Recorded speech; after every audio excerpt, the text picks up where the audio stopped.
વાત કરીએ સુરેન્દ્રનગરના લવજીભાઈને પદ્મશ્રી એવોર્ડથી નવાજવાની જાહેરાત કરવામાં આવી। 700 વર્ષ જૂની લુપ્ત થઈ ગયેલી પૌરાણિક જે છે ટાંગલિયા કળાને ફરી ઉજાગર કરી અને ટકાવી રાખવા બદલ એવોર્ડ આપવાની જાહેરાત કરવામાં આવી હતી।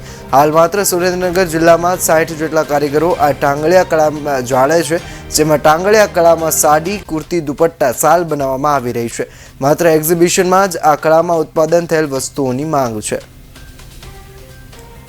અને આ ટાંગલિયા વણાટ કામ કરવાથી નાના માણસોને પ્રોત્સાહન મળે છે। એ માટે એ હેતુથી આ વિસરતી જતી જે કલા છે એને ઉજાગર કરવા માટે મેં 40 વર્ષ દરમિયાન મેં મહેનત કરી છે।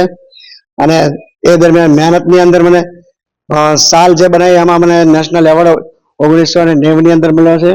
અને સંત કબીર એવોર્ડ મને 2019માં સંત કબીર એવોર્ડ મળેલો છે।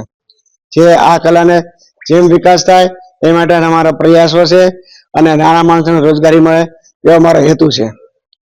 આ એવોર્ડ આપણને મળવાથી શું ફાયદો થશે? આ એવોર્ડ મળવાથી અમારી કલાને પ્રોત્સાહન મળશે, જાણકારી મળશે, જેથી કરીને નાના માણસોને કામ મળી રહે અને એની રોજગારી વધે એ માટેનો છે। આજે કયો એવોર્ડ તમને આપવામાં જાહેરાત કરવામાં? આજે મને પદ્મશ્રી એવોર્ડ નો જાહેરાત